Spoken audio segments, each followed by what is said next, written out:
রাসূল কারীম সাল্লাল্লাহু আলাইহি সাল্লাম বলেছেন, এই জিলহজ মাসের 10 দিন যদি কেউ নফল রোজা রাখতে পারে, আল্লাহ পাক রব্বুল আলামিন প্রত্যেক দিনের রোজার বিনিময় অতীতের 1 বছরের গুনাহগুলোকে মাফ করে দেয়। সুবহানাল্লাহ বলেন। একটা রোজার বিনিময় অতীতের 1 বছরের গুনাহ মাফ।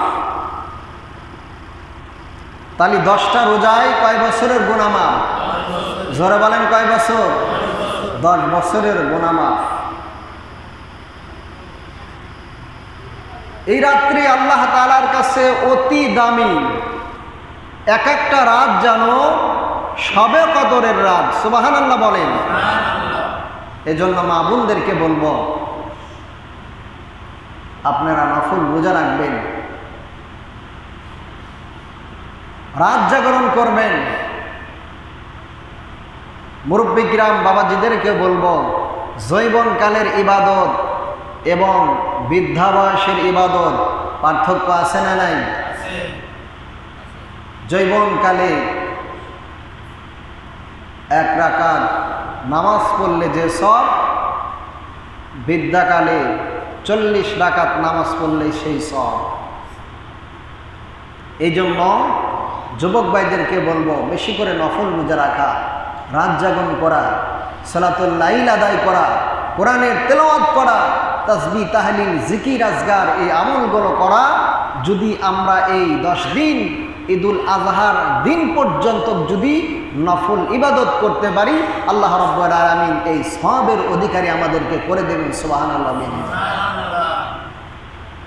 এটা পবিত্র জিলহজ মাস। আজ জিলহজ মাসের 2 তারিখ।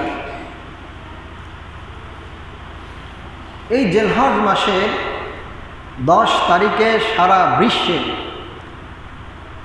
মুসলমানদের একটি বড় আনন্দের দিন, সেটা হলো ঈদুল আজহা। সেই দিনের নাম কি? ঈদুল আজহা। এই জিলহজ মাসের 10 দিন এবং 10 রাতের আল্লাহ তাআলার কাছে অনেক মর্যাদা রয়েছে।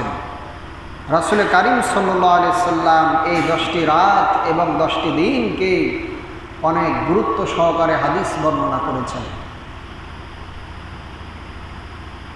এ বিষয়ে আল্লাহ রাব্বুল আলামিন কোরআনের মধ্যে আয়াতে কারিমা নাযিল করেছেন।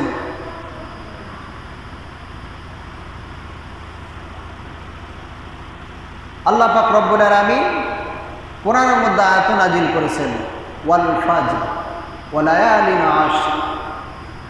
সূরাতুল ফজরের 2 নম্বর আয়াত আল্লাহ তাআলা বলেন, 1 নম্বর এবং 2 নম্বর আয়াতে বলেন, ওয়াল ফাজর,